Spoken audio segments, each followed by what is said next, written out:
Hello dear students, आज का जो हमारा टॉपिक है that is basic questions of modern western political thought.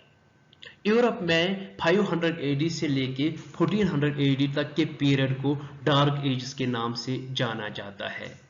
इस पीरियड को हम डार्क एजेस इसलिए बोलते हैं क्योंकि इस पीरियड में ना ही कोई कल्चरल एडवांसमेंट हुई, ना ही कोई लिटरेरी एडवांसमेंट हुई, ना ही कोई साइंटिफिक एडवांसमेंट हुई, बल्कि यूरोप की सोच को रिलीजन ने पूरी तरह से अपने लपेट में लिया था। रिलीजन और जो चर्च की अथॉरिटी है उसने पूरी यूरोपियन सोसाइटी को अपने पंजों में जकड़ लिया था।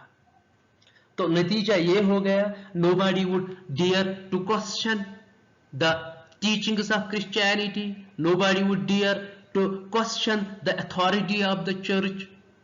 बहुत सारे साइंटिस्ट्स को प्रोसिक्यूट किया गया क्योंकि उनकी सोच चर्च की सोच से मुख्तलिफ थी, बल्कि उसके अपोजिट में थी।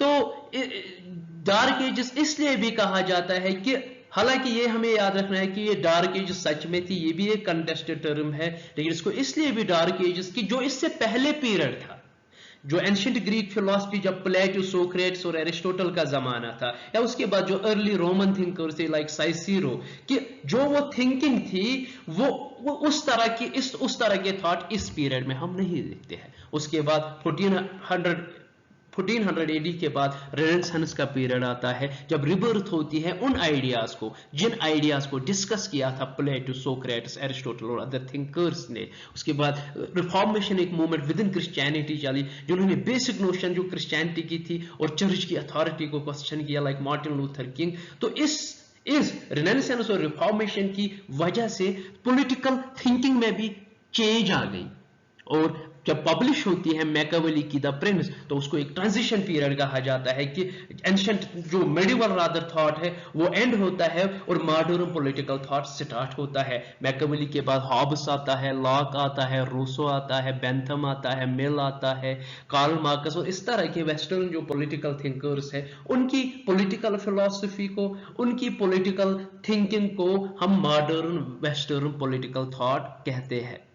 और जो हमारे इस लेक्चर का टॉपिक वो भी यही है कि क्या थे ऐसे बेसिक क्वेश्चंस, क्या था ऐसा बेसिक थीम या बेसिक जो फोकस था इन वेस्टर्न पॉलिटिकल फिलोसोफर्स का, वो क्या था, वो इस लेक्चर का फोकस रहेगा।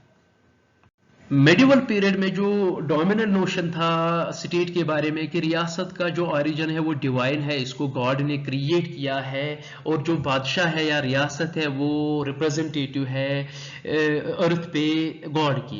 लेकिन इस चीज को क्वेश्चन किया, और इन लाइक हॉब्स, इन लोग जो अर्ली कंट्रैक्चुअल थियरिस्ट थे उन्होंने कहा कि रियासत का जो ओरिजिन है वो डिवाइन नहीं है, रादर इस स्टेट को क्रिएट किया है लोगों ने। लाइक हॉब्स ने कहा कि स्टेट को क्रिएट इसलिए किया गया क्योंकि ये लाइफ, लोगों की लाइफ को प्रोटेक्ट करता है, और वो जो एनार्की थी इससे पहले जब रियासत नहीं थी, उस एनार्की को खत्म किया इस रियासत ने ही। जबकि लॉक ने कहा कि रियासत इसलिए बनाई गई कि ये लोगों की लाइफ, लिबर्टी और प्रॉपर्टी को प्रोटेक्ट करता था, और जब रियासत नहीं थी तो उस जमाने में चूंकि लेजिस्लेचर, एग्जीक्यूटिव और जुडिशरी नहीं थी, उस चीज को खत्म करने के लिए लोगों ने रियासत बनाई। इस तरह से हेगल ने कहा कि जो फाइनल ऑब्जेक्टिव है, जो आइडिया था, इज जो फेमस स्टेटमेंट हेगल का था, that state is the March of God on earth, कि जो final idea, the absolute idea का फाइनल रियलाइजेशन है in the form of the state.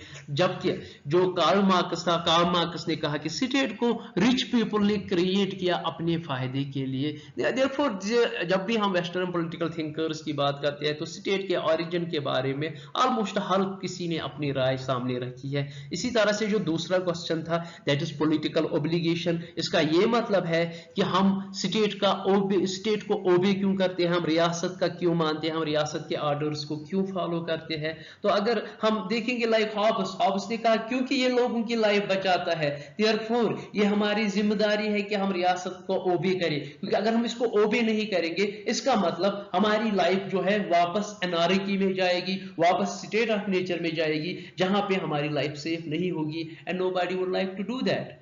इसी तरह से चूंकि क्योंकि रियासत हमारी प्रॉपर्टी को प्रोटेक्ट करता है, चूंकि रियासत हमारी लिबर्टी को प्रोटेक्ट करता है, लॉ कहता है कि वी शुड ओबे। और रूसो कहता है कि जब लोग रियासत का मानते हैं, जब रियासत को ओबे करते हैं, वो अपने आप को ओबे करते हैं in the form of the general will, क्योंकि रियासत में लोगों की विल मौजूद है।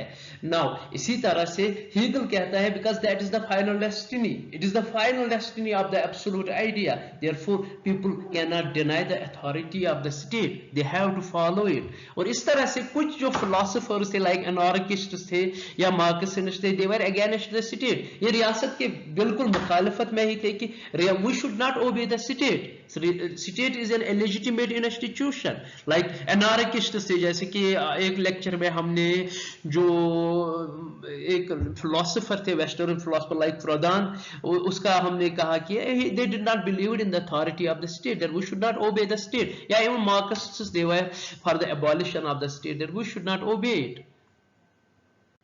नाउ जो पावर है अथॉरिटी कि रियासत के पास कितना पावर है, रियासत की कितनी अथॉरिटी है, क्या एब्सोल्यूट है, क्या लिमिटेड है, तो वो भी एक क्वेश्चन था जो कि रेडार में था वेस्टर्न पॉलिटिकल फिलोसोफर्स के, like philosophers Machiavelli, Hobbes, Rousseau, Hegel, उन्होंने ये एब्सोल्यूट अथॉरिटी, एब्सोल्यूट पावर के हक में थे, that people do not have right against the state, or if they have the rights, limited rights against the state। जबकि एक और school of thought led by John Locke, J.S. Mill, Laski, Bentham, तो ये किस में, ये limited authority में कि yes, state does not have absolute authority or power, that certain people have certain rights which cannot be denied to them by the state।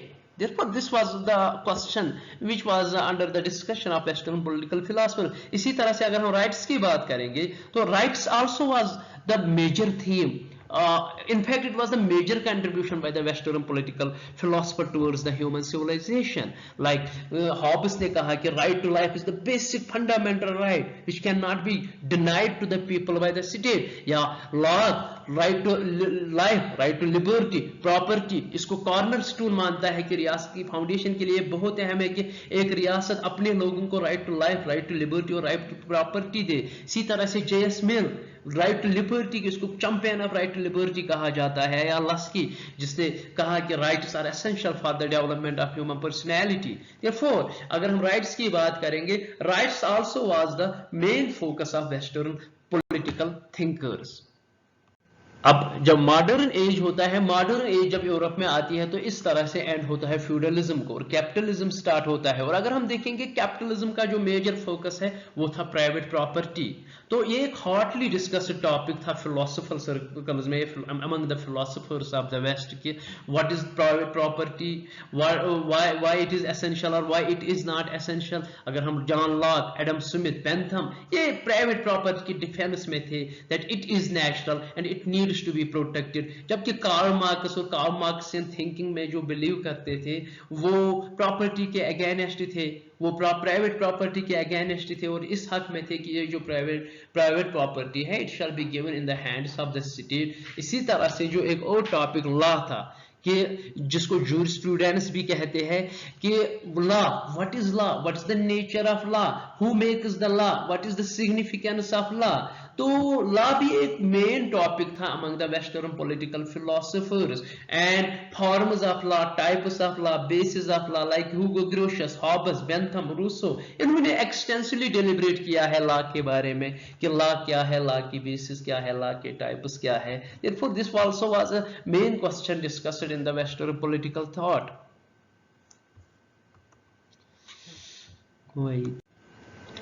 And the final is religion कि western political philosophers जो है, modern western political philosophers कि जो चूंकि हम medieval period में देखते हैं कि रिलीजन की डोमिनेंस थी और एक रिएक्शन में अगर हम देखेंगे रादर कि जो वेस्टर्न पॉलिटिकल फिलोसफी है it emerged as a reaction against the feudalism and the religious dominance in the medieval period.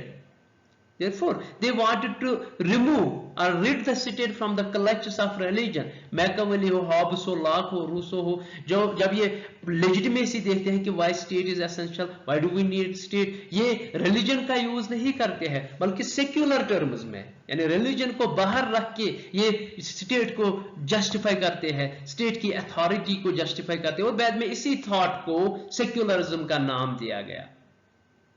So these were the main questions discussed by the modern Western political philosophers. Thank you.